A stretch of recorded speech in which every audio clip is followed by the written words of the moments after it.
मेहताब भाई बहुत अच्छा तानपुरा बजाते हो आप, क्या कहते हैं उन लोगों को?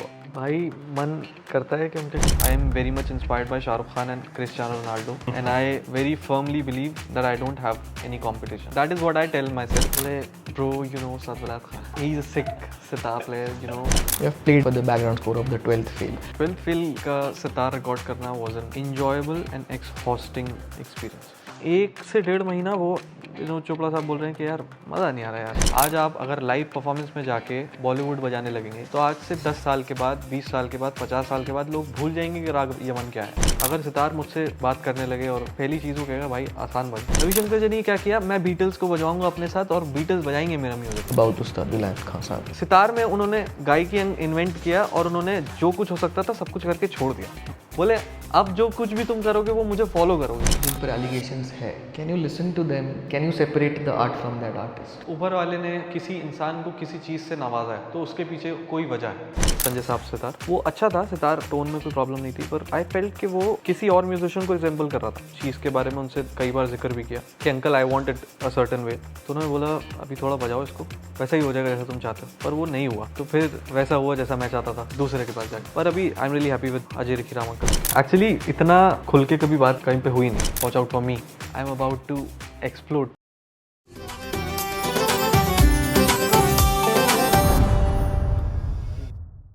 Hello and welcome everybody to the podcast Magamasa by the Mad Riyazi. I'm Vedant and we have with us Suraj, Namaste. who is the OG Mad Riyazi, and also we have with us a guest today who is a young, dynamic, blessed sitar player who is kind of making sitar look cool again. Mehtab Ali Niazi bhai. Mehtab bhai, welcome. It's good to have you here. It's a pleasure to be here, bhai. Yes. Let's begin. So Mehtab bhai, you have been playing sitar for past 20 years. You have been practicing day in day out. You have perfected every nuance of sitar, every taan, every mend, and you have performed in the presence of legends. You have performed with the legends, and after all that, when you come down from the stage and someone comes up to you and says, Mehtab भाई बहुत अच्छा तानपुरा बजाते हो आप, क्या कहते हैं उन लोगों को? भाई मन करता है कि उनके कान के नीचे बजाया जाए एक तानपुरा बढ़िया. भाई दर्द होता है कहीं ना कहीं. उसमें हमारी भी गलती है कि हम उसको इतना फेमस नहीं कर पा रहे हैं कि हर आदमी जाने. तो मुझ में ये एक थोड़ी सी बीमारी है कि मैं हर चीज़ सेल्फ क्रिटिसिज्म में लेके जाता हूँ. अच्छा. और how I can I my self improve it, उसमें लग जाता हूँ. तो कहीं ना कहीं ये हमारी भी गलती है कि सितार इतना मशहूर क्यों नहीं है कि हर इंसान को पता है. एयरपोर्ट पे मुझे जब कोई बोलता है कि ये तंबूरा कहाँ ले जा रहे हैं हम तो बहुत अफसोस होता है, तरस भी आता है कि यार आप अपने सभ्यता को आप जानते नहीं हैं. हमारी चीज़ें दुनिया भर में इसकी तारीफ होती है, दुनिया भर में लोग इसको प्रेज़ करते हैं, आप लोग ही नहीं जानते. बुरा लगता है, पर फिर अगेन अपने ऊपर गुस्सा आता है कि why am I not making it so famous that everybody knows it. अभी रिसेंटली तो आई हैव रियलाइज्ड के नसीब खराब हो रहा है यहाँ पे. Mehtab bhai, let's talk about Riyaz. Because you started when you were 4. Like, do you still Riyaz? I would like to know your routine. Like, अभी का या तब का? दोनों. तब मतलब enjoyment होता था या it was just more a pressure? Till the age of 16 I guess. वो प्रेशर ही था. 1 मिनट भी मज़ा नहीं आता था. और थैंक्स टू माई फादर कि उन्होंने जब शुरू किया मुझे सिखाना 4 साल की उम्र में, तो इंसान को क्या ही पता होता है कि क्या करना है, क्या हो रहा है, क्या है, कुछ नहीं पता होता है. उन्होंने बस मुझको बोला था कि 5 मिनट रियाज़ करना है 10 बार. ओके. एक दिन में. अभी आए आप 5 मिनट बजाओ, फिर जो मर्ज़ी चाहे करो. 1 घंटे बाद आओ 5 मिनट बजाओ, जो मर्ज़ी चाहे वो करो. ये 5 मिनट से वो 10 मिनट हुआ, 20 मिनट हुआ, 40 मिनट हुआ. 40 मिनट से आगे जैसे ही गया तो इंटरेस्ट गया कि यार ये अब ज़्यादा हो रहा है. बैठना पड़ता था ज़बरदस्ती, नहीं तो ऑप्शन कोई था नहीं. मार पड़ती थी? अरे बहुत बढ़िया भाई, बहुत मस्त मार पड़ती थी. सीखने में कभी मार नहीं पड़ी कि मतलब कि ये चीज़ मैं इतनी देर से बता रहा हूँ तुम्हें समझ क्यों नहीं आ रही है, उसकी मार कभी नहीं पड़ी। पर हाँ, क्रिकेट का मुझे बहुत शौक था, तो हर वक्त खेलने में ज़्यादा रहता था रुचि, तो उसके नहीं मार पड़ती थी कि आज रियाज क्यों नहीं हुआ। तो अगेन वो 40 मिनट से 1 घंटा हुआ, 2 घंटा हुआ, फिर अब्बा ने साथ में बिठाना स्टार्ट किया, तो हम एक पॉइंट पे 4-4 घंटा भी साथ में रियाज करते थे। 16-17 साल की उम्र तक वो ज़बरदस्ती ही हुआ। फिर आई थिंक मेरा पहला टूर था इंटरनेशनल, मुझे बहुत मज़ा आया जाके बाहर ट्रैवल करके, होटल्स में रुक के। 10 कॉन्सर्ट थे एक साथ, आई थिंक मेक्सिको। बहुत ही मज़ा आया। मैंने कहा यार ये तो ज़िंदगी है, गाड़ी एयरपोर्ट पे लेने आ रही है, होटल में जा रहे हैं, सो रहे हैं टाइम से, अगले दिन जब मर्जी चाहे जब उठो, शाम को कॉन्सर्ट बजाओ, लड़कियां आ रही हैं आपके पास, क्या बजा दिया आपने, क्या बजा दिया, स्पेनिश में, हिंदी में नहीं। तो फिर उसके बाद इंस्टाग्राम डीएम्स आ रहे हैं बहुत सारे, 10 कॉन्सर्ट 12 कॉन्सर्ट हुए। वापस इंडिया आया तो मैंने कहा यार ये क्यों आ गया, मैं वापस भेजो मुझे। तो वो जो एक मोटिवेशन था, इसको मोटिवेशन बोलेंगे क्या बोलेंगे, गुड सेंस इट्स मोटिवेशन। उसने मुझे बोला कि हाँ बेटा, ये जो इतने टाइम किया ये अच्छा था, इससे ये आपको मिला, तो अगर इसको कंटिन्यू करना है, ये वापस चाहिए, तो ये रियाज तो करना ही पड़ेगा। But Metaba, you were playing earlier also. You started, I guess your first performance was when you were 8. I was 8. Yeah, so that time also you were getting that kind of recognition. You were on TV and everything. So that didn't play a role? मुझे मज़ा tour करके ही आया, वो जो पूरा experience होता है ना टूर का, उसमें ही आया मोस्टली।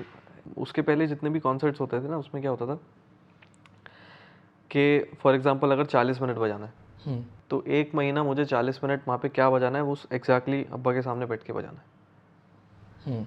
कि आलाप 10 मिनट, जोड़ 10 मिनट, मध्यले 10 मिनट, दुरुद 10 मिनट, झाला 5 मिनट, वो सब फिक्स उनके सामने बैठ के मुझे रियाज से अलग बजाना होता था। तो इतना मैं पक जाता था उसको बजाते बजाते बजाते बजाते कि यार हाँ, स्टेज पे जाके भी बजा दिया, क्या ही है।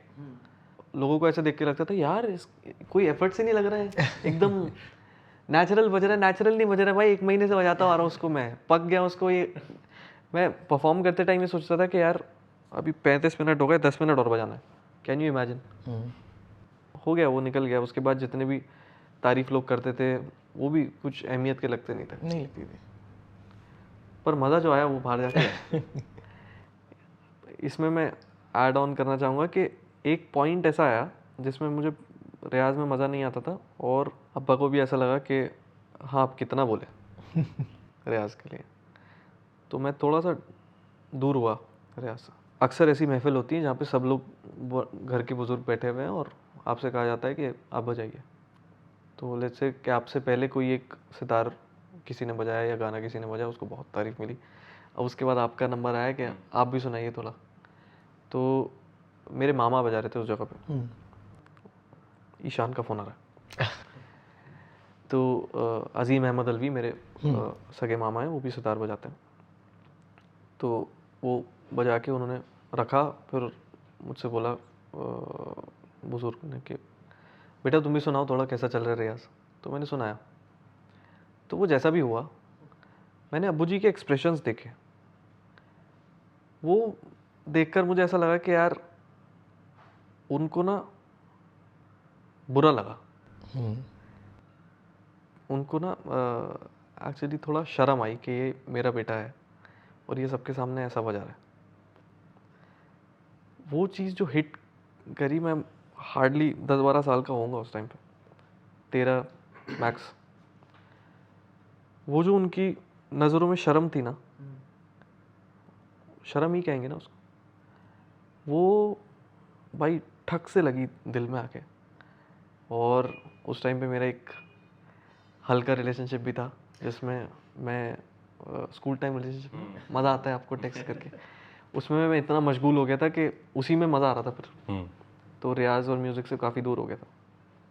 और यार आपके जो गुरु होते हैं ना और वालिद आपके होते हैं, वो समझ जाते हैं कि ये किस राह पे है। हमको ऐसा लगता है कि हम इनको पागल बना रहे हैं, पर ऐसा होता नहीं है।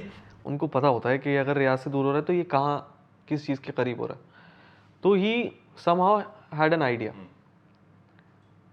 कमिंग बैक टू द कि उनकी नज़रों में मैंने ऐसा देखा, वो मुझे लगा यार कि ये नहीं होना चाहिए था, ये बुरा हुआ।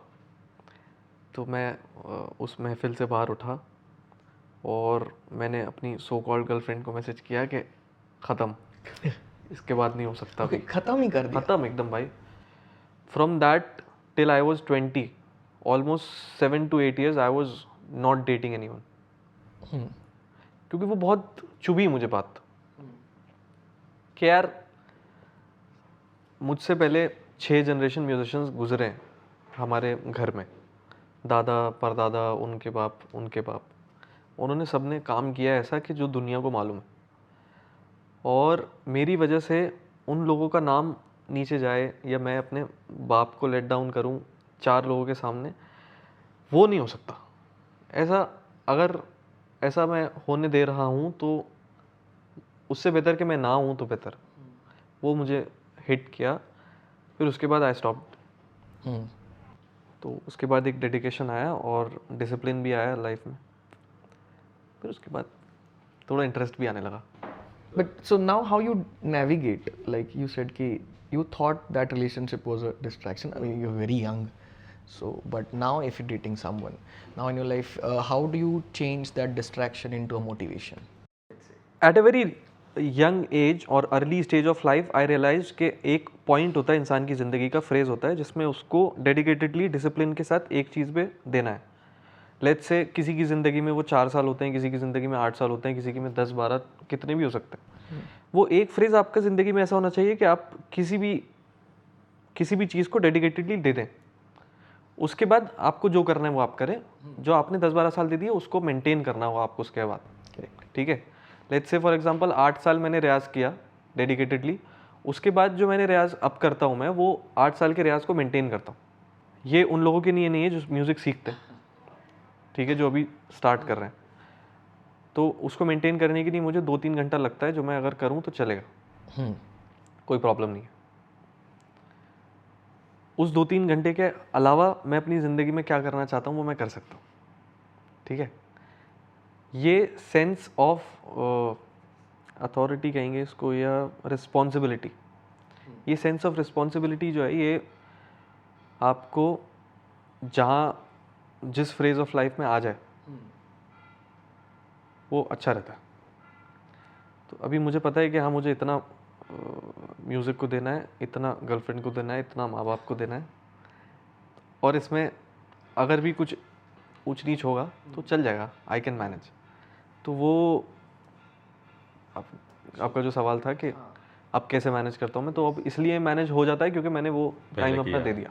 पर अभी आपके फादर जो है वो आपके प्लेइंग के बारे में क्या कहते हैं, या आपके सितार के बारे में क्या कहते हैं, या मतलब उनका आपको प्रेज करना आपके लिए कितना इम्पोर्टेंट है? So does he even praise you? नहीं, मतलब मुझे याद नहीं है कि मुझे आखिरी बार अब्बा ने क्या कहा था कि यार बहुत अच्छा बजाया आज, ज़िंदगी में नहीं कहा कभी। Do you crave for it? I don't know, क्योंकि अब मुझे ऐसा लगता है अगर वो कह भी देंगे तो मुझे ऐसा लगेगा कि ये सच नहीं है। मेरे उस्ताद अगर मुझे कहेंगे तुम बहुत अच्छा बजा रहे हो, तो मुझे पता है कि इनके लिए सबसे अच्छा क्या होता है, और मैं वो नहीं हूँ। Okay. I still have to do better. But बहुत लोगों के बारे में ऐसा भी होता है कि वो चीज़ वो उस्ताद जी उनके शिष्य को नहीं बोलते, क्योंकि वो फिर ऐसा ना समझे कि अभी हो गया, उस्ताद जी ने बोल दिया तो हो गया। क्योंकि ये कौशिकी जी के बारे में भी मैंने सुना है या उनका पढ़ा है, कहा तो कि उनके भी फादर जी जो है तो उनको कभी इतना प्रेज नहीं किया था, तो ये भी हो सकता है। हाँ भाई, अगेन वो अब्बा ने तो कभी नहीं कहा। बचपन में ऐसा लगता था कि यार अब्बा आज तो बजाया ऐसा यार कह दो कि हाँ ये ठीक हो गया था। घर आके बोले हाँ उस पर रियाज करो, फला चीज़ को तैयार करो, बस ये मैक्सिमम अप्रिसिएशन था। फिर उससे ना स्टैंडर्ड्स मेंटेन हो जाते हैं, ये चीज़ इतनी होनी चाहिए, फला चीज़ इतनी होनी चाहिए, और मैं अभी तक उसको सरपास नहीं कर पा रहा हूँ, और वो जिद्दोजहद जो है कि मुझे उसको सरपास करना है वो जारी है। अपने आप से कंपटीशन जो है वो हमेशा रहना चाहिए। अच्छा ही किया उन्होंने नहीं करी तारीफ तो। वो तारीफ करते तो क्या होता?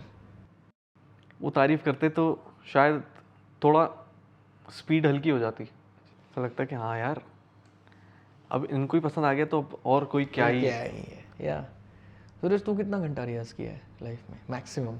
इन्होंने जो हफ्ते भर में किया होगा वो मैंने अभी तक लाइफ नहीं, इतना कम भी नहीं, पर हाफ एन आवर, 1 आवर, नहीं यार, लॉकडाउन में बहुत किया, 2 hours 2-3 hours max. consistently? Consistently. For how many days?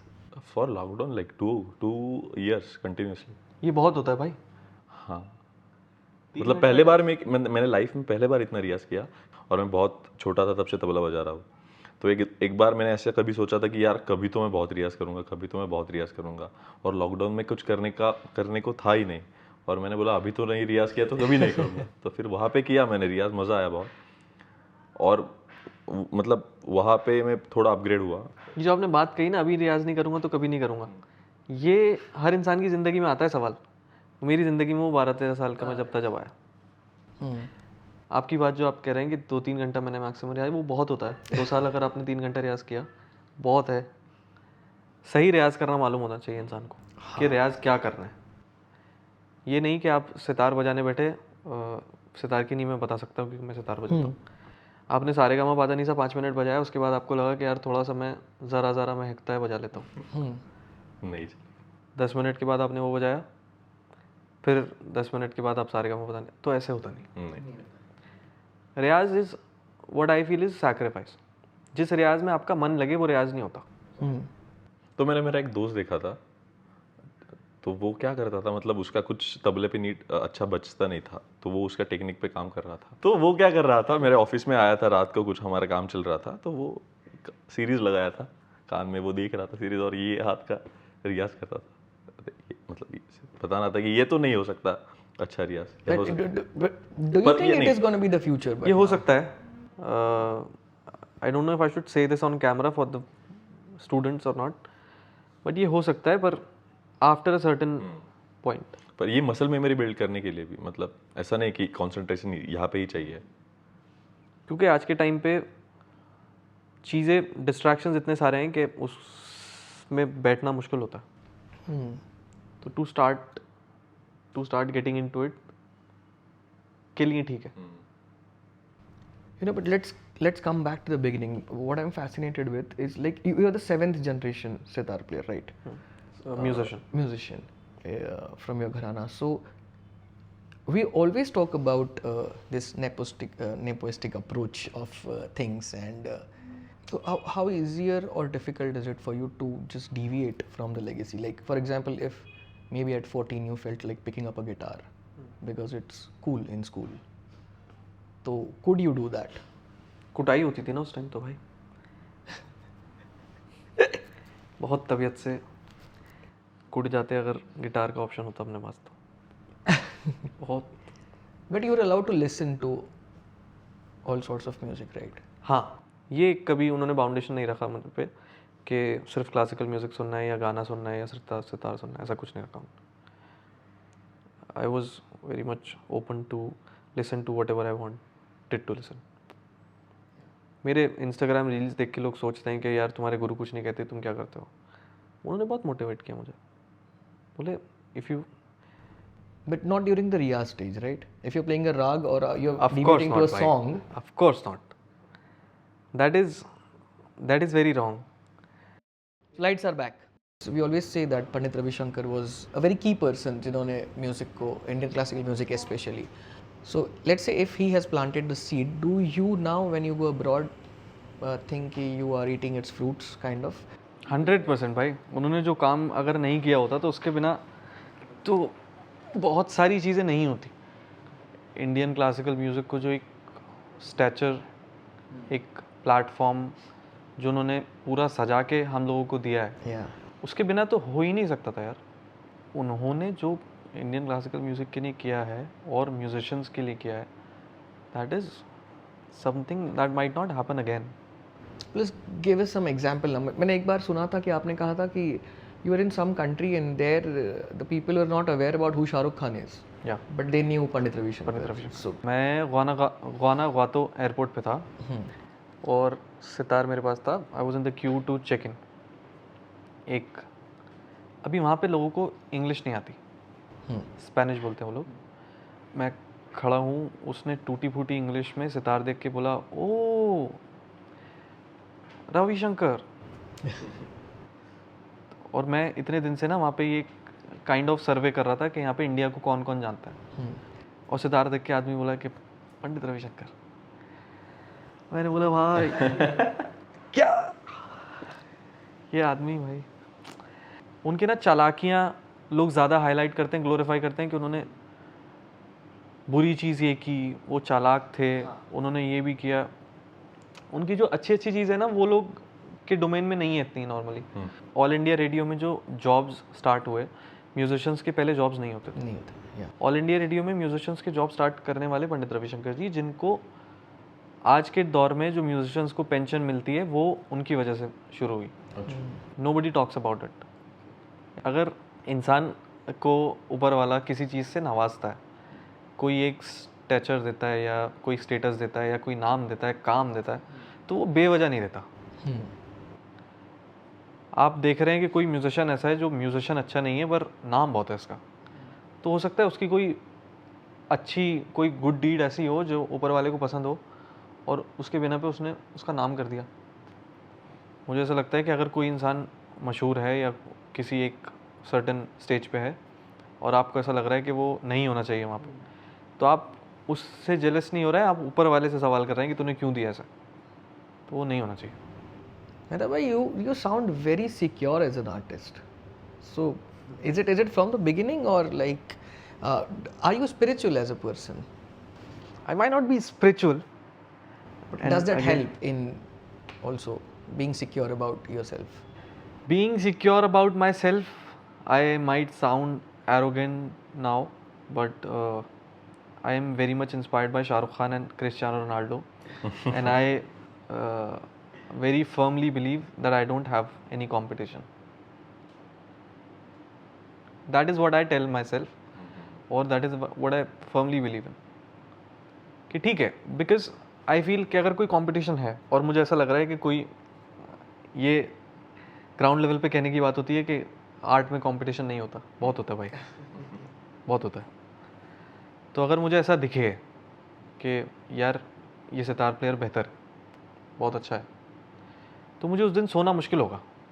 अब इसको आप एरोगेंस कहें तो एरोगेंस कह लें, पर मुझे ऐसा लगता है, मुझे बचपन से एक सर्टेन माइंडसेट के साथ बड़ा किया गया है कि अगर आप सबसे अच्छे हो सकते हैं तो होइए, उसके लिए मेहनत करिए, वरना काम को करने का फ़ायदा नहीं है। भीड़ में शामिल होना आसान है, भीड़ से अलग अपने आप को करना वो मुश्किल है। अपने लिए मुझे पता है कि मुझ में क्या कमी है, मुझे क्या बेहतर करना है, but at the same time I feel कि हाँ ठीक है, अच्छा है।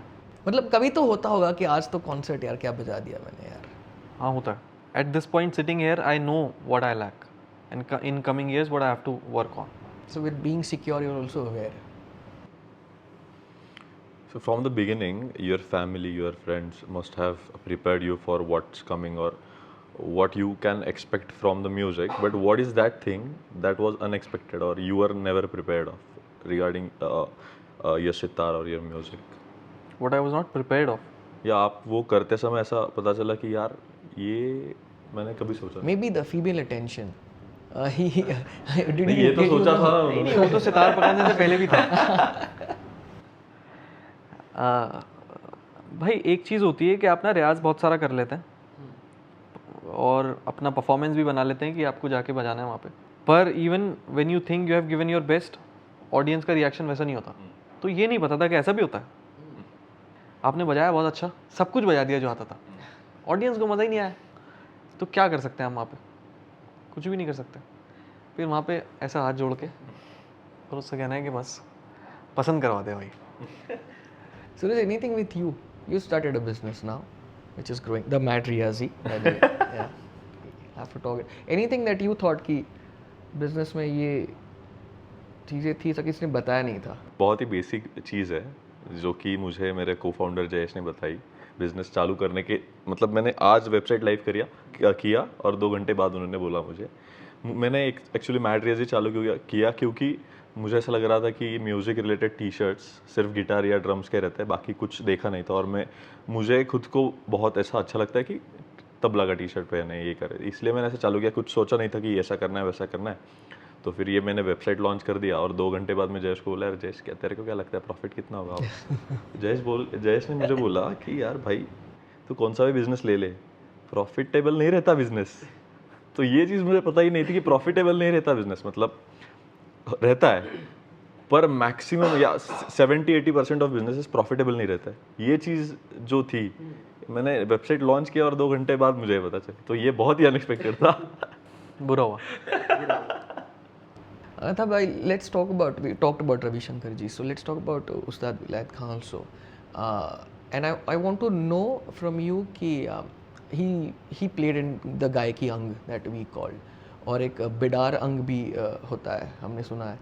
तो ये सब ये अंग क्या होते हैं? एंड अबाउट उस्ताद विलायत Khan also, how does his legacy affect you? And विलायत खान साहब ने क्या इन्वेंट किया सितार में, वो था गायकी अंग। गायकी अंग is I am playing the exact thing the singer is singing. उस्ताद विलायत खान साहब actually started it, singing something and then playing it on the sitar. And then after him Ustad Raees Khan Sahab did, he started singing ghazals and then he used to play those ghazals on the sitar. And then Ustad Shujat Khan Sahab does it today. I also do a bit of it. I have learnt vocals from my grandfather, so I sing ghazal and then I play it. Bidar is mostly played in the semi-classical form of music. Thumri ghazal. A certain set of notes you are following, and then right after a point you take an extreme wrong turn and make it beautiful. It's not in a frame of any raga, but only those notes. Okay, it is not if like राग भूप में हम लोग निषाद बजा रहे हैं, ऐसा that is मिश्र भूप। अगर राग में, अगर बिहाग में मैंने कोमल गंधार लगा दिया तो वो मिश्र बिहाग मैं उसको कह सकता हूँ, but that won't be Bidar. Bidar is I am playing thumri और गज़ल, और मैं उसमें कोई ऐसा तान मैंने कहा जो गज़ल के नोट्स हैं उसमें, उसी नोट्स पे तान कहा, पर मैं एक अलग ही रास्ते में चला गया जो गज़ल के नोट्स नहीं थे, गज़ल के सुर नहीं थे, पर वो अच्छा साउंड कर रहा है। And then I come back to the ghazal के नोट्स, दैट इज़ बिडार। you do both the angs, you play both. Yeah, I do. So and Ustad, about Ustad Vilayat Khan Sahab. Ustad Vilayat Khan Sahab is still an emperor of sitar. It's like वो एक उनके aura में था, शहनशाह एक होता है ना, वो थे वो। उन्होंने आई थिंक ये हिस्ट्री में कभी नहीं हुआ होगा कि किसी इंसान ने कोई चीज़ इन्वेंट की और उसने इन्वेंट करके उसको इंतहा कर दिया उसकी। सितार में उन्होंने गायकी अंग इन्वेंट किया और उन्होंने जो कुछ हो सकता था सब कुछ करके छोड़ दिया। बोले अब जो कुछ भी तुम करोगे वो मुझे फॉलो करोगे, अपना कुछ नहीं ला सकते इसमें। और ऐसा है अभी तक।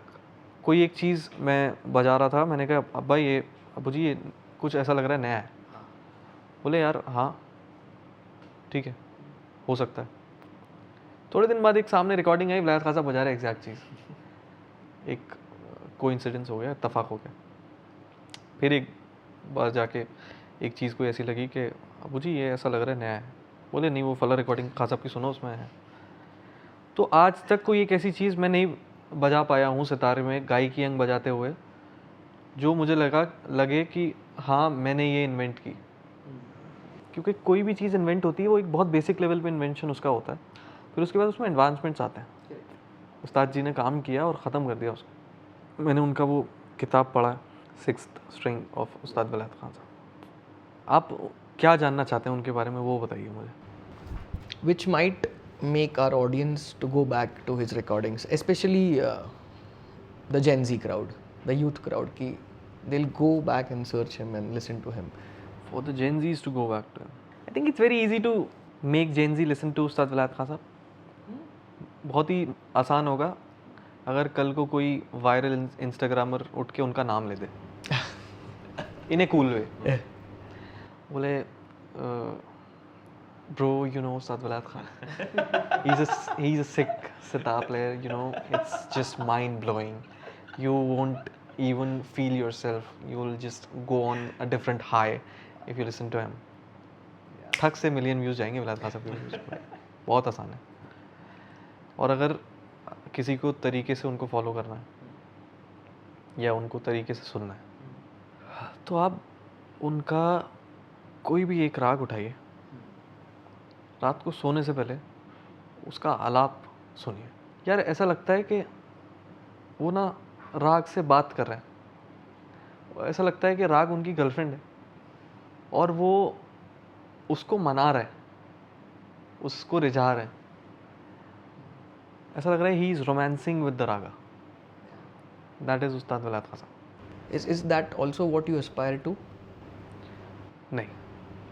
What I'm coming to is, have you had like that spiritual experience, awakening कि मैं बजा रहा था and I was in a different realm, जो हम लोग सुनते हैं almost musicians have that कि यहाँ पे मैं मुझे ज्ञान प्राप्त हो गया, ये मैं स्टेज पे कर रहा था. मुझे वो ज्ञान अभी तक प्राप्त नहीं हुआ भाई. जिस दिन होगा तो मैं शायद बता पाऊँ उसके बारे में, पर ऐसा कभी हुआ नहीं. स्पिरिचुअल एनलाइटमेंट तो नहीं हुई अभी तक. मैं बहुत यार मटेरियलिस्टिक आदमी हूँ. मैंने जिस दिन से मुझे इंटरेस्ट आया सितार में, I have certain expectations from the sitar and from my music and from my career. I exactly have a place और a stage of my career where I want to see myself, a certain points of success जो exactly मुझे पता है कि मुझे हाँ यहाँ जाना है. तो वो एक्सपेक्टेशन शुरू से मेरे पास थे, उसके लिए मैं काम करता हूँ. मुझे लगता है कि इन लोगों ने दुनिया को देखा दूसरे नज़रिए से, मैं दुनिया को देखता हूँ दूसरे नज़रिए से. I want to be the most famous musician alive, so I want to achieve that. मरने के बाद लोगों का नाम होता है, मुझे नहीं करना है, मुझे ज़िंदगी में चाहिए. और मैं कोशिश करता हूँ कि मैं उसके लिए काम करूँ, और सिर्फ चाहत से सब कुछ मिलता नहीं. आप you have to work for it. मैं अगर खुद से ये सवाल पूछूं कि मेरा कौन आइडल है, तो मुझे नज़र नहीं आता ऐसा कुछ. अंदर से कोई ऐसी आवाज़ नहीं आती है. मुझे क्या नज़र आता है कि जो मुझे अचीव करना है वो मैंने अचीव कर लिया है, and now I am imagining my self having those things, and that stage of my life is my inspiration. So that is what keeps me going, that is what I work for, that is what inspires me, that is what my idol is. Mera bhai, you like luxury in general in life, Absolutely. right? Yeah. What's the most expensive thing that you own? Most expensive thing I own? Is it a sitar or is it something else?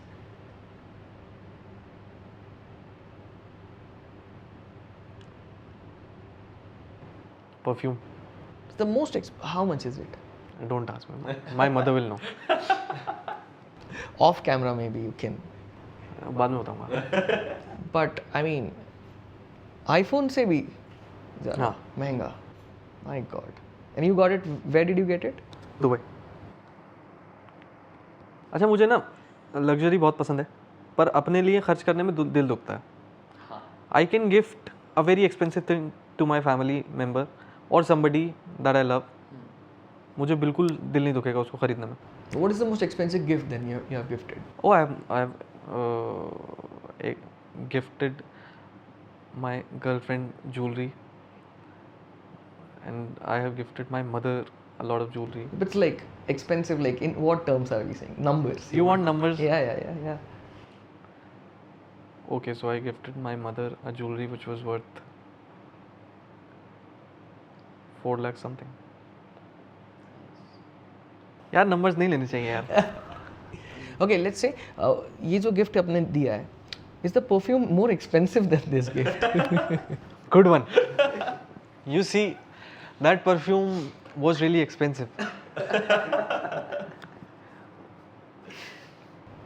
So we'll come back to the Gaiki Ang, because you are someone who has learned from Pandit Rajan Sajan Mishra as well, the vocal part of the music. So why did you think of learning that? Is it to complement your sitar? I think that was to have a different perspective. And what was that perspective? Can you please share? Like, what ख्याल- did you gain there?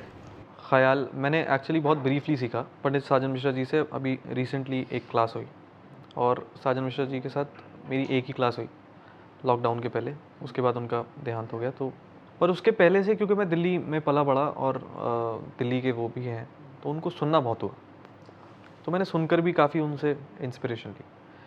ख्याल एक अंग है जो कि हमारे शास्त्रीय संगीत का एक बहुत प्रोमिनेंट हिस्सा है। ख्याल हर इंसान का अलग हो सकता है, इट्स लाइक इमेजिनेशन ना, आपकी सोच अलग है, मेरी सोच अलग है, इनकी सोच अलग है। तो मेरे घराने का जो ख्याल था वो अलग था, भिंडी बाज़ार घराने का। जो मैंने दादा से अपने गायकी सीखी वो अलग थी, अब्बू जी से जो गायकी सीखी वो सिमिलर थी, पर उनका ख्याल अलग था। उनसे जो मैंने सीखने की कोशिश की या सुना, जो मुझे इंस्पायर किया, वो था हमेशा एक परफॉर्मेंस शुरू होने से पहले वो अक्सर कहा करते थे कि ये संगीत हमारी पूजा है और हम इस पूजा को शुरू करने वाले हैं और आप लोग इस पूजा आराधना में हमारा साथ दें। वो हमेशा उनका रहता था। फिर उसके बाद वो अगर ख्याल गा रहे हैं और बड़ा ख्याल उन्होंने लेट्स से 40 मिनट गाया, तो आपको ऐसा नहीं लगेगा कि थोड़ा सा पानी पी के आ जाऊँ मैं साइड में से जाके, या थोड़ा टहल के आऊँ, या मोबाइल उठा के कुछ कर लूँ। यू आर गॉन, क्या you can not take your eyes of.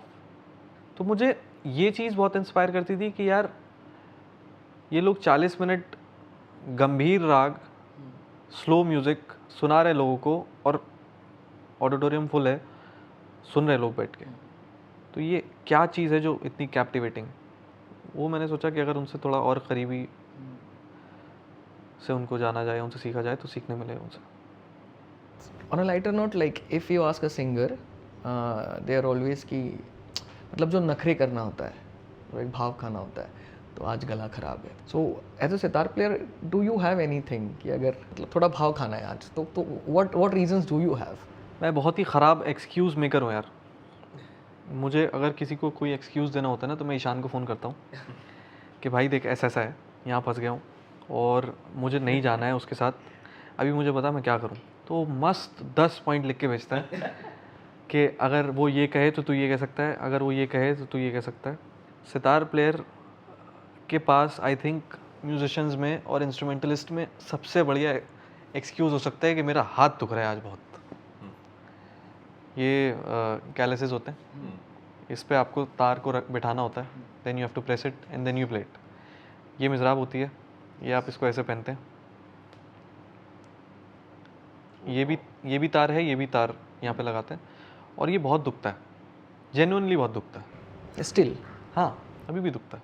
उसके बावजूद, जबकि मुझे पता है कि ये मेरे पास 2 प्रोमिनेंट एक्सक्यूज़ हैं कि मैं दे सकता हूँ बहाना कि भाई आज नहीं दुख रहा है, पर नहीं होता मुझसे। I think I somehow don't know yet how to say no. okay. So do you think that people take advantage of this? Then I can be rude, and I won't mind being rude. Then I don't care. If I think you are a good person, I enjoy being with you, and then I'll do anything for you. If you want to convey something, in sitar we talk about the exact sound that musicians want. Let's say if you're talking to a sitar maker, how would you tell him that this is the sound that I want? Till date, I've been struggling to get the right sitar tone for a live performance. कि अगर मैं एक 5000 की audience के लिए performance दे रहा हूँ, तो इस ऑडियंस में आखिरी आदमी जो है उसमें और मेरे सितार के साउंड में गैप नहीं होना चाहिए। मैंने यहाँ से स्ट्रोक प्लग किया तो वो ठक से उसके दिल में लगना चाहिए जाके। फील होना ना होना वो बात की बात है, उसको सुनाई ऐसा आना चाहिए कि ऐसा थम्पिंग उसको लगा जाके। Otherwise, when you will get that sound, you will have that spiritual awakening. Maybe we can go for that. मुझे और एक सवाल था कि आप जो अभी आपका सितार बना रहे हो, तो वो कहाँ से बना रहे हो, और आपके पास पर्सनली कितने सितार हैं? मैंने जो अभी तक सीरियसली सितार बजाए वो 2 ही हैं। पहले मैं इनका सितार बजाया करता था, संजय रेखीराम साहब का, जो कि दिल्ली में गोल मार्केट में जिनकी दुकान है। अभी जस्ट 4-5 साल पहले आई स्टार्टेड प्लेइंग उनके बड़े भाई अजय रेखीराम साहब का सितार, जो कि आई फेल्ट के जिसमें वो साउंड जो मुझे चाहिए था वो मुझे उनके बड़े भाई से मिला। उनके पहले for like 8 to 10 years I was playing Sanjay साहब सितार. वो अच्छा था सितार, बुरा नहीं था, टोन में कोई प्रॉब्लम नहीं थी, पर आई फेल्ट कि वो किसी और म्यूजिशियन को रिजेंबल कर रहा था. It was not saying my thought, it was not conveying my approach for the sitar. मैंने उसके बारे उस चीज़ के बारे में उनसे कई बार जिक्र भी किया कि uncle I want it a certain way, पर क्या है कि जब आप उतना फेमस नहीं होते हैं तो आपकी बात को उतनी तवज्जो नहीं दी जाती है. तो मुझे ऐसा लगा कि उन्होंने बोला कि बेटा, क्योंकि वो अब्बू जी के अच्छे दोस्त भी हैं, तो उन्होंने बोला कि बेटा अभी थोड़ा बजाओ इसको, वैसा ही हो जाएगा जैसा तुम चाहते हो. पर वो नहीं हुआ. तो फिर वैसा हुआ जैसा मैं चाहता था दूसरे के पास जाके. पर अभी I am really happy with Ajay Rikhiram uncle. He listens to what I say. I mean, he is very keen on giving me what I want. उनको ऐसा नहीं है कि ये मेरा सितार बजाए या जो मैं चाहता हूँ ये वो वैसा बजाए टोन वाइज. उनको हम लोग मैं जब जवारी करने जाता हूँ तो हम लोग 2-3 घंटा सिर्फ बात करते हैं बैठ के. Is very smart man. उस बात से वो ये गेज करते हैं कि इसकी पर्सनैलिटी क्या है, ये अपने सितार से क्या एक्सपेक्ट कर रहा है और ये मुझसे क्या एक्सपेक्ट कर रहा है जो मैं इसको दूँ. ये बात करने के बाद जब वो गेज कर लेते हैं तो वो उसके जो जवारी बेसिकली जो ब्रिज होता है सितार में उसको घिसते हैं. तो उसको आप ब्राइट, मिड या लो कर सकते हैं टोन को. कुछ लोग बंद जवारी बजाना पसंद करते हैं जो विच रिप्रेजेंट्स उस्ताद शाहिद परवेज़ खान साहब जवारी. कुछ लोग बहुत खुली जवारी पसंद करते हैं जो कि उस्ताद रईस खान साहब के स्टाइल की है. कुछ लोग मीडियम सॉर्ट ऑफ जवारी, मिड रेंज की जवारी पसंद करते हैं जो कि पंडित निखिल बनर्जी साहब की भी हुआ करती थी. और टुवर्ड्स द खुला पार्ट बट नॉट एग्जैक्टली खुला इज़ पंडित रविशंकर. जब वो गेज कर लेते हैं अजय अंकल कि इनको क्या चीज़ चाहिए, फिर वो ऐसा करके देंगे आपको कि लो बजाओ यार. फिर वो हाथ में लेके सितार ऐसा लगता है कि यार क्या कर दिया मैं. I feel he is a magician. क्योंकि यार इतना सा पीस ऑफ वुड उसको घिसना है और ऐसा लाइट में ऐसा देखेंगे उसको तो उसमें क्या वो ऐसा देखते हैं. अच्छा, सारे गामा पादा नीसा, सा नी दा पा मा गा रे सा, these are sets of notes. ठीक है, अब सा रे गा एक जवारी साउंड कर रहा है, पा धा नी सा एक जवारी साउंड कर रहा है. Like this is the same tone. सिर्फ मा एक ऐसा नोट है जो कि मुझे थोड़ा खुला साउंड कर रहा है. पर अब जवारी में तो ऐसा कहीं लिखा नहीं है ना कि यहाँ पे सारे गामा पादा नी सा, ऐसा तो कुछ नहीं है. वो तो एक पीस ऑफ वुड है. मैंने उनको बोला अंकल यहाँ मध्यम पे ये थोड़ा सा खुला है, बाकी सब ठीक है. This is next to impossible thing. उन्होंने बोला अच्छा ठीक है लाओ दिखाओ. उन्होंने घिसा फट से उसको वापस लगाया. भाई पूरा मध्यम इंक्लूडेड सेम हो गया. ये कैसे कर सकता है कोई इंसान, मुझे नहीं पता. Yeah, but there is no reference for that. There is no reference. There is no reference कि आपको कितना मिलीमीटर उसको घिसना है, कितना सेंटीमीटर उसको घिसना है. कोई नहीं है उसका रेफरेंस. वो सिर्फ अंदाज़ा है, इसलिए वो जादू जैसा लगता है. ये रियलाइजेशन कब होता है कि मुझे मेरा सितार ऐसा ऐसा बनना चाहिए, ऐसा ऐसा साउंड होना चाहिए? मुझे हमेशा से भीड़ में खड़ा नहीं होना था. और when I was learning sitar there was a rage of playing like Ustad Shahid Parvez Khan Sahab. Nothing personal with him. I mean, how can I have something personal with him? वो इतने सीनियर म्यूजिशियन हैं. हम जैसी हमसे पहले वाली generation तक को उन्होंने इंस्पायर किया, पर मुझे उनके जैसा बजाना नहीं था. I wanted to have my own identity. मैं जिस टाइम की बात बता रहा हूँ, जिस टाइम मैं सीखा करता था, जिस टाइम मैं जवारी कराता था संजय अंकल से, उस टाइम पे मैं देखता था, I can still name those sitar players जो एग्जैक्टली हूबहू वैसे ही बजाते थे.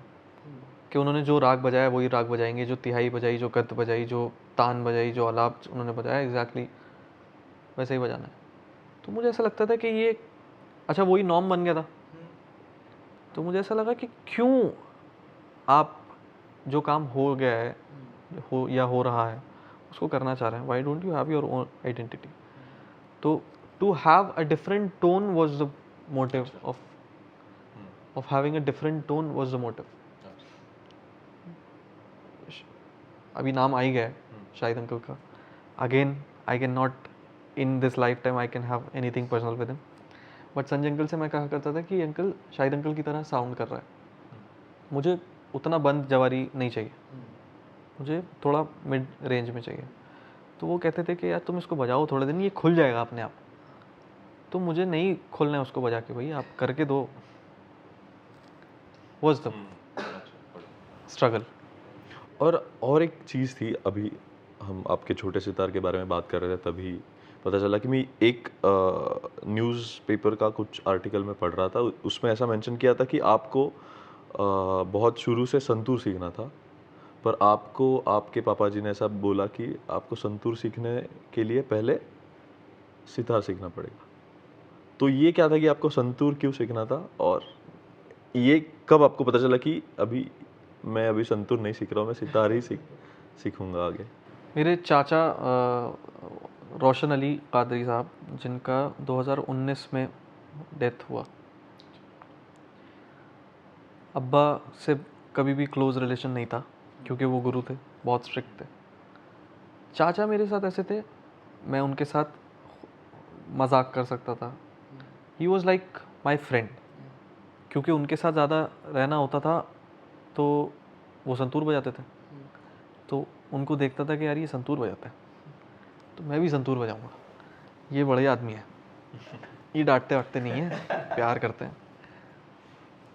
तो मैंने अब्बू जी से बोला, पता नहीं चाचा से बोला कि चाचा सितार संतूर सीखना है. बोले ठीक है बजाओ. तो अब्बा ने देख लिया ये क्या हो रहा है, गलत रास्ते पे जा रहा है लड़का. तो उन्होंने एक दिन क्या किया, चाचा का संतूर लिया और बजाने लगे मस्त. बस तो उन्होंने बजाना उसको शुरू किया भाई, तर तर तर तर तर. वो उनके छोटे भाई बजाते थे संतूर, तो उनको पता ही था कि थोड़ा बहुत तो कैसे बजता है, और मुझे इम्प्रेस करने के लिए तो बहुत ही था वो. उन्होंने मस्त उसको बजाया और दरवाज़ा खोल के कमरे का, मैं ट्यूशन वगैरह से कहीं आया, ये क्या हो रहा है? तो मैंने कहा बुजी आप संतूर बजा रहे हैं?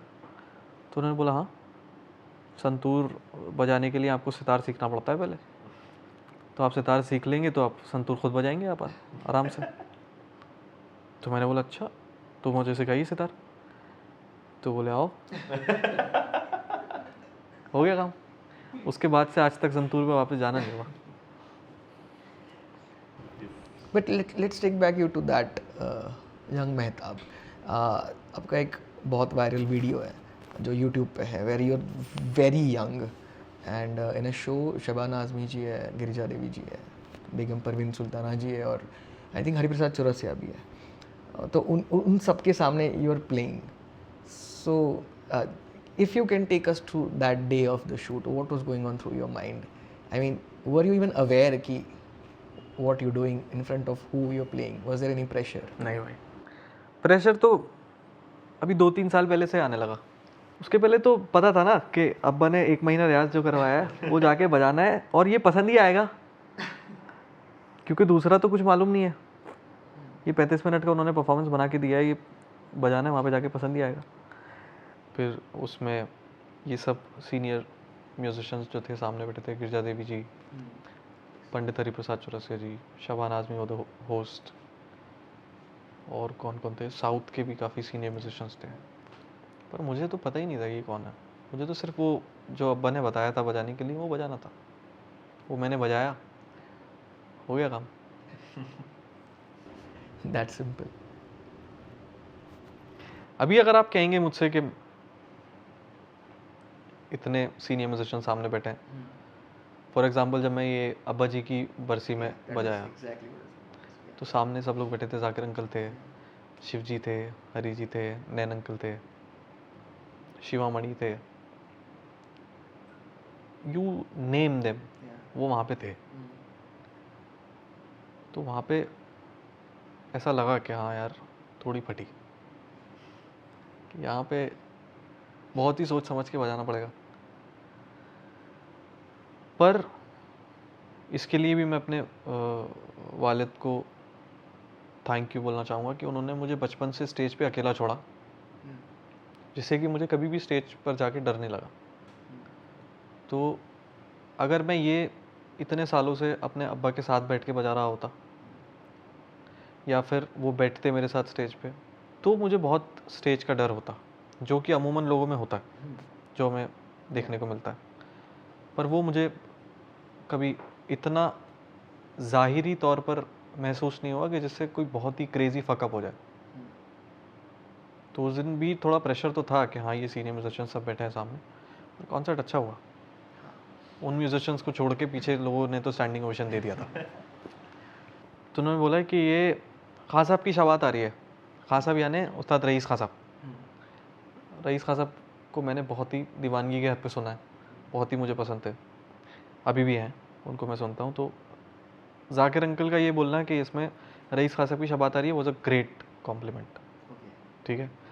और just 1 day before going for the Grammy I played for him at अब्बा जी की बरसी।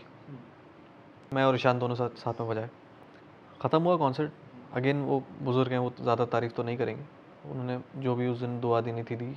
उसके बाद वो ग्रामी लेने गए, आइकॉनिक थ्री ग्रामीज लेके आए हो। कट टू उनकी बरसी पे मैं उनके नेफ्यू से मिला, तो उन्होंने मुझे बताया कि यार तुम्हारे उस दिन के कॉन्सर्ट के बाद वो फैमिली ग्रुप पे भी उन्होंने लिखा था, उन लोगों का जो फैमिली ग्रुप था, कि ये लड़का बहुत अच्छा बजाया। फिर कहने लगे उस फैमिली ग्रुप के अलावा हम लोग एक बार घर पे मिले, कुछ फैमिली में लोग आए हुए थे और कुछ म्यूजिशियन साथ में बैठे थे, उन लोगों से भी तुम्हारी उन्होंने तारीफ़ करी। And for a very long time he was talking about that performance, जो जिसका थोड़ा सा एक स्निपेट है इंस्टाग्राम पे। बहुत ही ज़्यादा इमोशनल पॉइंट था वो मेरे लिए, क्योंकि अभी तक भी जाकिर अंकल का तो यकीन नहीं हो रहा है कि वो चले गए। He was that sort of a personality कि अभी तक भी ऐसा लग रहा है कि फ़ोन करके बोलेंगे ए मैन व्हाट्सअप। उनकी बरसी में गया मैं, और उनके इतने क्लोज रिलेटिव से ये जानने को मिला कि he really like that performance. मेरे लिए बहुत ही ज़्यादा इमोशनल था। मेरे इतनी आसानी से आंसू नहीं आते हैं, पर उस दिन आ गए।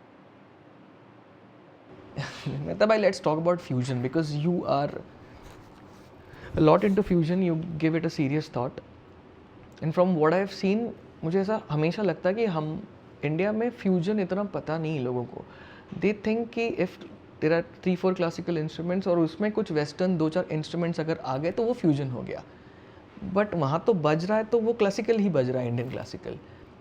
तो what is your just way looking towards that fusion? And I think Ustad ji has done some phenomenal fusion with some African players and some musicians abroad.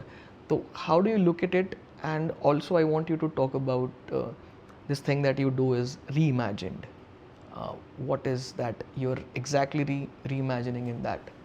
उसके पीछे thought क्या है? रीइमेजिनिंग जो मैं राग या कोई गज़ल करता हूँ, it's just changing the structure of the raga or the performance to make it more captivating for the audience. Nothing new, it's just a little faster, more engaging. Keeping the core. 100%, 100%. When you do these sort of things, how is the reaction from the elders? Initially it was कि यार क्या कर रहे हैं, जूते पहन के बजाते हैं और सभ्यता को ख़राब कर रहे हैं, इंग्लिश गाने बजाते हैं। अभी अच्छा हो गया, ये लोग बोलते हैं कि यार ये कर रहा है कुछ। आपकी खामी या आपकी तारीफ़ या आपके पर्सनालिटी में कोई अच्छाई या बुराई सब्जेक्टिव है। आप कितने कामयाब हैं। मेरे कपड़े पहनने का तरीका है, बाल बनाने का एक तरीका है, परफ्यूम मुझे बहुत पसंद है, मैं लगाता हूँ।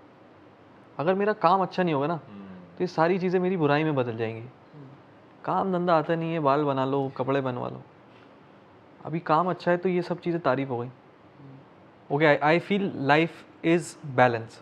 उसी तरह से म्यूज़िक जो हम कर रहे हैं, आज के दौर की रिक्वायरमेंट है कि मैं ऐसी मेलोडीज़ बजाऊं जो सितार को नहीं जानता इंसान, वो मेलोडी सुन रहा है अगर, उस मेलोडी के ज़रिए से वो सितार को जाने और उसका सितार में इंटरेस्ट बढ़े.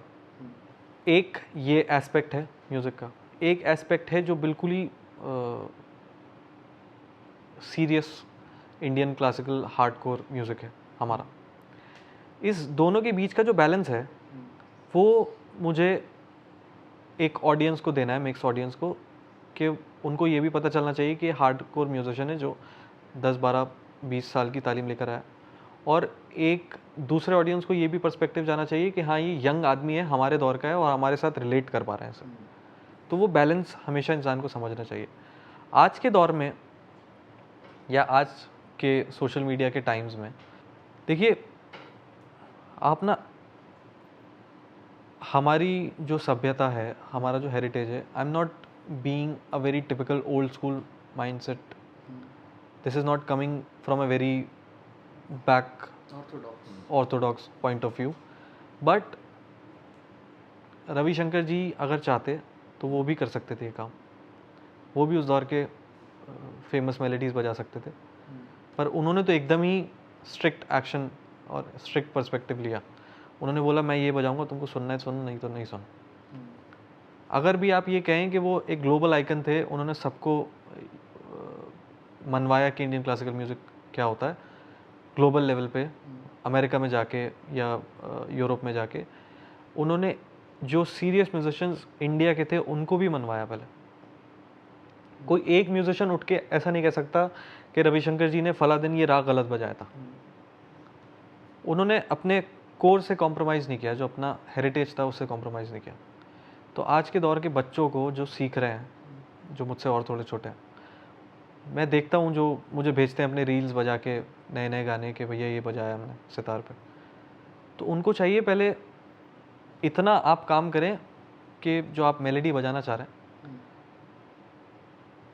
अपना जज सबसे बड़ा इंसान खुद होता है. तो जो आप मेलोडी बजाना चाह रहे हैं वो आपको लग रहा है कि हाँ ये बेस्ट बजी है, इससे बेहतर नहीं बज सकती, तो इतना परफेक्ट आप अपने काम में करिए और उस कोर को संभाल के रखिए. आज आप अगर लाइव परफॉर्मेंस में जाके बॉलीवुड बजाने लगेंगे तो आज से 10 साल के बाद, 20 साल के बाद, 50 साल के बाद लोग भूल जाएंगे कि राग यमन क्या है. फिर वो सिर्फ बॉलीवुड ही सुनेंगे आपसे. और जब आप एक लेवरेज लेते हैं या थोड़ा आउट ऑफ द बॉक्स जाने की कोशिश करते हैं या थोड़ा लीनियंट होते हैं अगर आप, तो वो लीनियंट होने की ना कोई सीमा नहीं है. एक बार आपने वो दायरा खोला तो वो खुलते ही चला जाएगा. फिर बाकी आपकी चॉइस है, जो आप करना चाहें करें. तो फ्यूजन, ऑफ कोर्स आपने जाकिर अंकल का नाम लिया अभी, कि उन्होंने जो किया है, उन्होंने एक ऐसा काम कर दिया है कि शायद दोबारा ना हो हिस्ट्री में. उन्होंने जैज़ बैंड का ड्रमर रिप्लेस कर दिया. Can you imagine? Jazz band में जो ड्रमर होता है, इट्स लाइक सेंटर स्टेज. भाई, इट इज़ द स्ट्रक्चर. हमारे बैकबोन जैसे बॉडी को संभाला हुआ है, that is how a drummer is playing in A jazz band. उन्होंने तबले से रिप्लेस कर दिया उसको. टुवर्ड्स द एंड अगर आप उनके कुछ परफॉर्मेंसेस देखें, there is no drummer, just Zakir uncle and bunch of other jazz musicians coming from a background of Indian classical music, playing with such senior jazz musicians, और instrument आप अपना ही बजा रहे हैं. I think that is fusion. Mean of conveying the idea is the same, tabla, but you are conveying their idea. इससे बेहतर fusion का एक्सप्लेनेशन या डेफिनेशन नहीं हो सकता. If you can tell us कि with Beatles, रविशंकर जी जो कुछ कर रहे थे, was that a sort of fusion? Ravishankar ji ने जो काम किया बीटल्स के साथ, वो फ्यूजन नहीं था. उसको आप फ्यूजन नहीं कह सकते. जो कि ज़्यादा मुश्किल चीज़ है, किसी के यहाँ जाके उनका म्यूज़िक बजाना, वो आपके लिए मुश्किल है. ठीक है, you are taking all that efforts on yourself. Ravi Shankar ji ने क्या किया, मैं बीटल्स को बजवाऊंगा अपने साथ और बीटल्स बजाएंगे मेरा म्यूजिक। बोले ये तो वही कर सकते खाली। उन्होंने यहूदी, मैंने उनको बोला कि ये मैं काफ़ी की गत बजा रहा हूँ, बोले तो लिख के दूंगा, बजेगा ये।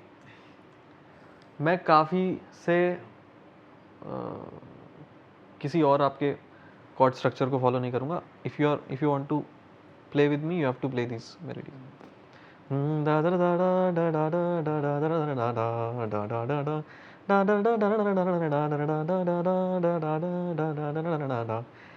ये कितना खूबसूरत लगा यहूदी मैनू ने जब रविशंकर जी के साथ बजाया, पर ये क्या है, ये गत है। अभी बहुत उसको लोग चाह से सुनते हैं, पर वो है तो एक गति। रविशंकर जी ने वो तो एक यार एक बेंचमार्क सेट किया है उन्होंने, जो भी काम किया उसमें। So now we know about the classical, the fusion. Let's talk about Bollywood. You have played in for the background score of the 12th Fail. How was that experience? 12th Fail का sitar record करना was N enjoyable and exhausting experience, क्योंकि शुरू के 2 महीने हम record करते गए और विदु विनोद चोपड़ा साहब को भेजते रहे रेफरेंस। उन्होंने बेसिकली हमें अपने मूवी शॉट हो गया था और वो सीन पर पाथर पंचाली बैठा के हमें देते थे कि ये म्यूज़िक को रेप्लिकेट नहीं, सिमिलर मूड देना है। ठीक है, हमने ट्राई किया। आप यकीन मानिए 1 से 1.5 महीना वो अप्रूव ही नहीं हो रहा है। विनोद चोपड़ा साहब बोल रहे हैं कि यार मज़ा नहीं आ रहा यार, थक गए हम भी। शांतनु अंकल भी बोले कि यार क्या करूं। इसका क्रेडिट जाता है हमारे जो रिकॉर्ड कर रहे थे वहाँ पे, अर्चित और Smith is a wonderful production Duo जो म्यूज़िक प्रोडक्शन करते हैं, म्यूज़िक डायरेक्टर्स भी हैं और शांतनु अंकल को असिस्ट भी करते हैं लोग। तो स्मिथ भाई रिकॉर्ड कर रहे थे, is the recording engineer as well studio में। अभी 1.5 महीने से परेशान सिर्फ हम नहीं हो रहे हैं, स्मिथ भाई भी हो रहे हैं, क्योंकि उनको भी कट वापस रिकॉर्ड, वापस कट वापस रिकॉर्ड, वो भी करना है उनको। उन्होंने एक दिन रात को बैठ के पूरा रिसर्च किया कि ये पाथार पंचाली जो बैठा है ये इसमें क्यों नहीं बैठ रहा है। तो अगले दिन मैं रिकॉर्डिंग के लिए गया, मुझसे बोलते हैं कि मेहताब भाई आपका जो सितार है वो खुला जवारी है या बंद जवारी है।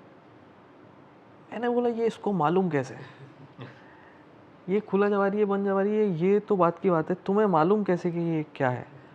आप यकीन मानिए उस आदमी ने रात को सिर्फ सितार पे रिसर्च करी बैठ के कि कैसी जवारी होती है, कैसे होती है, कौन करता है। तो बोले इसलिए ही तो नहीं ये सेलेक्ट हो रहा है। बोले रविशंकर जी ने इसमें बजाया खुला जवारी, आप बजा रहे हो बंद जवारी या मीडियम टोन, तो वो कैसे उसमें सेलेक्ट होगा। तो मैंने बोला पर मैं तो वो स्टाइल ऑफ सितार बजाता ही नहीं, मैं कैसे बजाऊंगा। तो शांतनु अंकल ने सुन लिया ये बात, बोले नहीं अब तो वो भी ट्राई करना पड़ेगा। तो पूर्वायंदा के एक स्टूडेंट हैं अभिषेक मिश्रा भाई, उनसे मैं सितार लेकर आया, बोरो किया, बजाया मैंने। इतने दिन से हम लोग एक्चुअली 20-25 मेलेडी बजा चुके थे, कोई एक भी अप्रूव नहीं हुआ था। यहाँ पे आके हमने एक मेलेडी बजाया, विनोद चोपड़ा साहब को भेजा। Now hats off to Vinod Chopra साहब एज वेल कि उनको पता था कि मुझे क्या चाहिए इन लोगों से, सितार का कौन सा टोन मुझे चाहिए। उनको भले से नहीं पता था कि कौन सा जवारी होना चाहिए, फलाना ढिमकाना, पर उनको पता था कि मुझे चाहिए क्या म्यूजिशियन से। ठक से उन्होंने बोला हाँ ये है। मेरी नज़र में विनोद चोपड़ा साहब की नहीं इज्जत बढ़ गई बहुत। मैं बोला यार ये आदमी खाली ऐसे ही नहीं काम कर रहा है, उसको मालूम है व्हाट ही इज़ डूइंग। तो ये जो एक्सपीरियंस था ये एक मज़ेदार भी था, मज़ा भी आया उसमें। नुकसान मेरा ये हुआ कि अभी मैं शांतनु अंकल की नहीं कोई भी रिकॉर्डिंग जाता हूँ बजाने के लिए तो वही वाला सितार लेके जाना पड़ता है। तो अभी मैंने एक दूसरा सितार ले लिया है पंडित जी के स्टाइल का, उसको मैं बजाता हूँ। When you come to the films, is it easy to take this criticism because you have put so much time and energy and everything into this work and you're doing your best and then नहीं जम रहा है, but that is the only explanation you'll get. I always enjoy criticism भाई। आप मेरे Instagram post पे भी जाके देखेंगे तो अगर आदमी कोई मुझे, जैसे रिसेंटली मैंने वो गुलाम अली साहब की गज़ल गाई आवारगी, वो मैंने 2 स्केल नीचे गा दिया, तो that is sounding very low. Ghazal should always sound bright. ठीक है, वो मुझे पता है कि उसमें क्या कमी रही और मुझे क्या इम्प्रूव करना है। अगली बार जब मैं उसको गाऊंगा तो मैं उसको बेहतर करूंगा। उस पे लोगों ने जो बेशुमार लिखना शुरू किया, गाना नहीं आता है तो गाते क्यों हो, बोले सब कुछ अच्छा बज रहा है बैंड में, खाली वोकलिस्ट जो है वो ढीला है। और कुछ लोग बोले कि यार हाथ जुड़वा लो, क्लासिक्स को मत छेड़ा करो। किसी ने बोला, भाई किसी ने गाली भी बकी मस्त। और एक ने लिखा कि this should be a lesson what you should not do. तो अच्छा है अगर आपको ये पता है कि मुझ में क्या कमी है। बस ये है कि वो सिर्फ मुझ पे आप लागू ना करें, और भी बहुत सारे लोग हैं उनको भी सुना करें। मुझे पर्सनली वो आपका आवारगी वाला बहुत अच्छा लगा। और अच्छा लगा मुझे वो जो पियानो मतलब कीबोर्ड का जो टोन था, जाज वाला थोड़ा था, आई थिंक वो मैंने एग्जैक्टली उनको बोला था कि मुझे ये टोन चाहिए। वो बहुत अच्छा लगा मुझे, और वो उसका मिक्सचर बहुत अच्छा लगा। पर आप अभी आपका जब सितार सोलो होता है तब आप गाते हैं कुछ बजाते वक्त?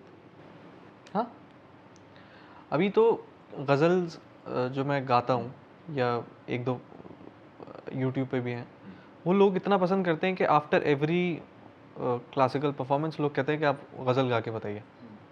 तो अच्छा है, I enjoy. That is what we also think now. कि we have got a gateway to listen to 2 lines something. मुझे शायरी बहुत पसंद है और गज़ल, उर्दू गज़ल का भी बहुत शौक़ है। तो एक उर्दू अपने पसंद की गज़ल मैं आपको सुना देता हूँ। क्या बात है। कि भी गुलाम अली खां साहब की गज़ल है, मैं नज़र से पी रहा हूँ ये समा बदल ना जाए। क्योंकि मुंह से तो मैं पी नहीं सकता क्योंकि रोज़ा है, तो नज़र से पी लेते। मैं नज़र से पी रहा हूँ, मैं नज़र से पी रहा हूँ ये समा बदल न जाए। मैं नज़र से पी रहा हूँ ये समा बदल न जाए। ना झुकाओ तुम निगाहें, ना झुकाओ तुम निगाहें, कहीं रात ढल न जाए। मैं नज़र से मेरे आश्क भी है सर में ये शराब उबल न जाए। मेरे आश्क भी है सर में ये शराब उबल न जाए। मेरा जाम छूने वाले, मेरा जाम छूने वाले, तेरा हाथ जल न जाए। मैं नज़र से, बहुत पसंदीदा शेर है इस गज़ल का मेरा। मुझे फूकने से पहले पहले मुझे फूकने से पहले मेरा दिल निकाल लेना किसी और की अमानत, किसी और की अमानत।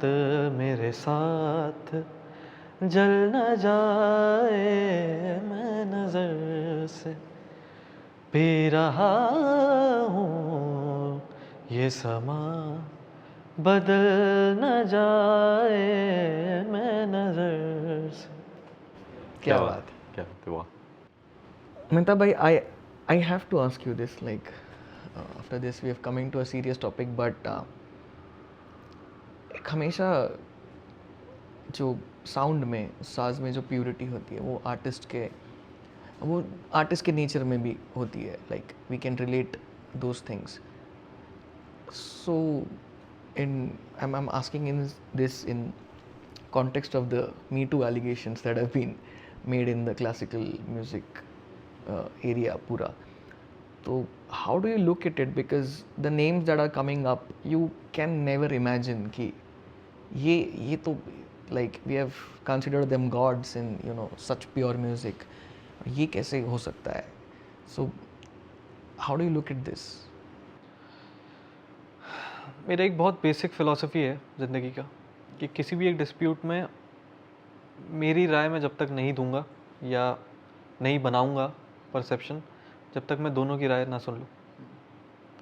तो ये जो एलिगेशंस जिनकी आप बात कर रहे हैं मैंने डिस्कस किया लोगों के साथ, तो I would not disregard it totally, because what I feel is किसी गलत चीज़ के साथ आप और बुरा ये कर सकते हैं, आप उसको कंसिडर ना करें या एक्नॉलेज ना करें, जो कि एक बहुत ही अनह्यूमन चीज़ है, नहीं करनी चाहिए किसी को भी. एक पर्सनालिटी म्यूजिशियन हो सकता है या एक्टर हो सकता है, कोई भी हो सकता है, जिसको आप रिस्पेक्ट के तौर पे देखते हैं और रिस्पेक्ट के तौर पे आप उसके सामने सरेंडर हो रहे हैं, तो जिसके सामने आप सरेंडर हो रहे हैं उसकी रिस्पॉन्सिबिलिटी बनती है कि उसका ध्यान वो रखे कि ये रिश्ता क्या है और इसको सिरे से सब लोगों को देखना चाहिए और इसके लिए आवाज़ उठानी चाहिए. इसको कैसे हम बेहतर बना सकते हैं environment for everybody to be in, करना चाहिए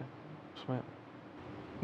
But can you then जिन पर allegations है, can you listen to them or can you be a audience in the same space? Can you separate the art from that artist?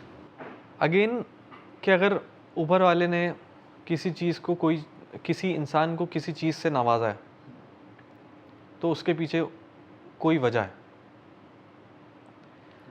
अगर मैं उन allegations की वजह से किसी इंसान की किसी उस आर्टिस्ट के आर्ट की इज़्ज़त करना बंद कर दूं बिकॉज ऑफ दीज एलिगेशंस, तो वो आर्ट तो उसके पास है और वो आर्ट उसको दिया ऊपर वाले ने. अगर मैं उस आर्ट की इज़्ज़त नहीं करूं तो मैं ऊपर वाले की इज़्ज़त नहीं कर रहा. This is totally my opinion. तो I would separate these two things like this कि मतलब अगर मैं उसको सुनने जा रहा हूँ तो I have nothing to do with his personality but the art that I am here to listen to. I will enjoy it as a musician. I will give him my criticism or whatever, like तारीफ, बुराई, अच्छाई, वो सब मैं depending on the art दूंगा उनको. His personality will have nothing to do with it. एक outsider एक पर्सपेक्टिव ऐसा भी है कि it is very difficult to break into the classical music lobby. Like if Nepotism. Kind of, but if you are playing with like आपके साथ कोई संगत कर रहा है, तो अगर मैं चाहता हूँ कि मैं आपके साथ संगत करूँ तो it is not that easy.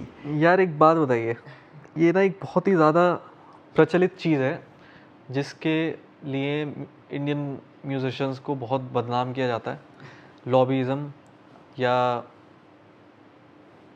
Nepotism. मुझे आप एक नेचुरल सी बात बताइए, ये पॉडकास्ट करने के लिए आपने बोला कि हम लोग एक बार और मिलना चाहते हैं आपसे, ठीक है, इसके पहले टू ब्रेक द आइस. तो क्यों कहा आपने मुझसे मिलने के लिए? For that sense of comfort. Sense of comfort. ये ह्यूमन टेंडेंसी है कि जिसको वो नहीं जानता, जिसके साथ उसने टाइम नहीं बिताया है, he will be a little taken aback with him. ठीक है, there is a process which takes time. ठीक है, मेरे साथ कोई तबला प्लेयर बजा रहा है, बहुत टाइम से बजा रहा है, बहुत बार परफॉर्मेंस उसने मुझे दी है. मैं चाहूँगा कि वो हर परफॉर्मेंस में मेरे साथ हो, पर मैं ये चाहूँगा कि ये मेरे साथ हर परफॉर्मेंस पे हो. मैं ये नहीं चाहूँगा कि दूसरा कोई इस जगह पे ना आए. I have nothing against the person who is coming in, but to break into that circle it takes time. और आई थिंक जो नहीं ब्रेक इन कर पाते हैं वो लोग शायद ये उड़ा देते हैं कि नहीं यार, ये लॉबीज़ हमें ख़तरनाक, ही घुसने नहीं देते हैं, ये करियर नहीं बनने देते हैं. ऐसा नहीं होता यार. मुझे ऐसा लगता है, हो सकता है कि this is very optimistic, but मुझे ऐसा लगता है कि दुनिया में इतना बुरा कोई आदमी नहीं है कि वो डेलिबरेटली चाहे कि इसका अच्छा ना हो। मुझे ऐसा लगता है वो सिर्फ मूवीज़ में होता है या सीरियल्स में होता है, इंडियन टीवी सीरियल्स में, कि इसकी कोख में जो बच्चा है वो मर जाए आज। मुझे लगता है कि ऐसा नहीं हो सकता है होता हो, पर मेरा ओपिनियन है कि मुझे नहीं लगता कि इतने बुरे लोग नहीं होते दुनिया में यार। Chill, let's be quick in taking some recommendations. What is that thing that you keep going back to? जैसे मेरे लिए I go back again and again to Shubhaji's Tilak Ka Mod और पंडित जसराज जी जय Jaywanti. Like what is that for you? कि ये कुछ है, I keep going back to keep revisiting them. Pandit Rajan Sajan Mishra ji नंद, एंड देन उस्ताद विलायत खां साहब पूर्या, यार जाकिर अंकल और नील दा, पंडित Niladri Kumar ji, we call him प्यार से नील दा। उनका एक रिकॉर्डिंग है मुरारी बापू के सामने, वो लोग नील दा का जो कॉम्पोजिशन है वो बजा रहे हैं भैरवी वाला, उसमें जो जाकिर अंकल ने ठेका लगाया यार, वो मुझे आप आधी रात को उठा के बोलोगे ना कि ये सुन, तो मैं सुन सकता हूँ। जाकिर अंकल ने उस परफॉर्मेंस में कुछ भी ऐसा नहीं बजाया जो कि अकम्पनीमेंट से दायरा उसका अलग हो, बेसिक स्ट्रक्चर फॉलो किया है अकम्पनीमेंट का, पर जो ठेका लगाया भाई, ओफ, that is one thing I always go back to. Any new musicians that you think we should check out for? Maybe in the next few years they're gonna be huge stars. Ishan भाई ने आपका नाम लिया है। Powerhouses of energy and music and virtuosity. Mehtab Ali Niazi, he's already a star sitar player. आपको अगर बाद में कोई प्रॉब्लम ना हो इसलिए। ईशान घोष बहुत अच्छा तबला बजाता है यार। एक ये डुओ है संस्कृति बहाने और प्रकृति बहाने, संतूर और सितार का डुओ है, बहुत अच्छा, should watch out for them. This this new tabla player in town from America, Vivek Pandya, person like a musician to watch out for. और अभी तो मैं भी इतना कुछ सीनियर नहीं हुआ कि मैं अपने छोटे जनरेशन गिनवा सकूं, पर watch out for me, I am about to explode. आप अभी तक सितार के साथ बहुत ज़्यादा टाइम आपने गुजारा है, ठीक है, तो सितार अगर ऐसा सोचे कि वो उसको आपको कुछ एक चीज़ बताना है, आपसे बात करना है, तो क्या बोलेगा पहला चीज़ सितार आपसे? फर्स्ट वर्ड्स पहले क्या बोलेगा? सबसे पहले क्या बोलेगा? थोड़ा आसान बजा यार। क्योंकि मैंने ना शुरुआत से अपने आप को बहुत चैलेंज किया है। तो आप किसी फेलो सितार प्लेयर से ही बात पूछेंगे ना, तो वो आपको बताएंगे कि मैं सितार बजाता हूँ कोशिश करके कि मैं मुश्किल बजाऊँ। I like challenging myself. तो अगर सितार मुझसे बात करने लगे और पहली चीज़ वो कहेगा भाई आसान बजा, इतना मुश्किलात में ना पड़ा। You are a huge foodie and we didn't get time to talk about that. But you've traveled so much, so we'll write some recommendations about food. कहाँ जा रहे हैं आप? कहीं भी you tell, हम लोग खाने के लिए अरे जाएंगे. कल तो पुणे का प्लेस इनको पता है, हमें पता नहीं। पुणे में आप चूल मटन जाइए, और अपना ये तो है ही सवाना। बम्बई में आपको खाना खाना है तो अपना जाफर भाई, परसिया दरबार is fine. There is one सीख पराठा इन अंधेरी। और दिल्ली में अगर आप जा रहे हैं तो अल ज़हरा एक रेस्टोरेंट है, करीम्स है अपना इधर, Indian Islamic culture centre, not the Jama Masjid one. एक रेस्टोरेंट है बहुत मशहूर, बहुत फेमस, उसका नाम है या अल्लाह चला दे होटल। उसने नाम ही रखा उसको, मतलब अपना लास्ट पेनी जो था घर का वो लगा दिया था उसने। तो था इसके बाद रिस्क नहीं ले सकते, बोले या अल्लाह चला दे होटल लिखा हुआ इतना बड़ा बड़ा, पर खाना बहुत अच्छा बनाता है। And then biryani you can go for Haveli Azam Khan is a famous place there, you can go for biryani there. आप बहुत शाहरुख खान के फ़ैन हो, तो वो आप कितने बड़े फ़ैन हो, और आपका कोई इंटरेस्ट है कि कुछ एक्टिंग कर लूँ या ऐसे कुछ? एक्टिंग करने का इंटरेस्ट नहीं है, बट एक्टिंग सीखने का इंटरेस्ट ज़रूर है। तो I would study it first, I would be in that atmosphere where actors live, how they interact with people, how they live their life, classes उसके कैसे होते हैं, उनके प्रैक्टिसेस क्या होते हैं, उनके रियाज क्या होता है. I would like to study that. Have you got any offers for acting? Seeing your Instagram page, I'm asking this. You want to reveal? अभी ये रिसेंटली आया था ना बंदिश बैंडिट्स, उसमें जो रोल है माही, वो ऑफ़र हुआ था. उसके लिए मैंने वो भी दिए थे, ऑडिशंस भी दिए थे. फिर वो काफ़ी टाइम ब्लॉक करना था उसके लिए, तो मैं कॉन्सर्ट्स इतने ज़्यादा छोड़ने पड़ते, तो उस वजह से नहीं करना पड़ा. Okay, we'll end on just one final recommendation. Favorite film you think everybody should watch, or a favorite Shah Rukh Khan film that? यार शाहरुख खान को मैं इसलिए पसंद नहीं करता हूँ क्योंकि वो बड़ा एक्टर है. Like I don't love him because of his movies. I love the person. I don't remember कि मुझे उनकी कौन सी लास्ट मूवी अच्छी लगी थी. देखी सब मैंने. रईस मुझे थोड़ा अच्छी लगी थी. One movie that I would recommend is curious case of Benjamin button. Oh yeah. वो मूवी ने मेरा दिमाग ऐसा खोल दिया कि ऐसा भी हो सकता है, ऐसा सोच सकता है इंसान.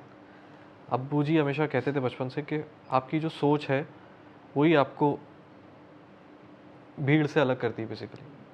वो मूवी में देख के पता चला. ये भी सोचा जा सकता है कि आदमी, मैं उसका प्लॉट खोलूँगा नहीं, देखिए जाके भाई. On that note, let's end this. But we will like to do a part 2 soon Part 2, yes. of this इसमें conversation. भी 2 parts हो सकते हाँ हैं. मतलब बहुत कुछ है जो बातें नहीं हो पाई, बट मेहताब भाई thank you Yes, so much. thank you so much for Thanks for coming. having me. Thanks for pleasure.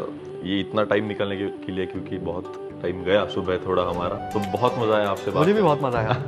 Actually इतना खुल के कभी बात कहीं पे हुई नहीं. Thank you Thank so you much. Mehtab भाई.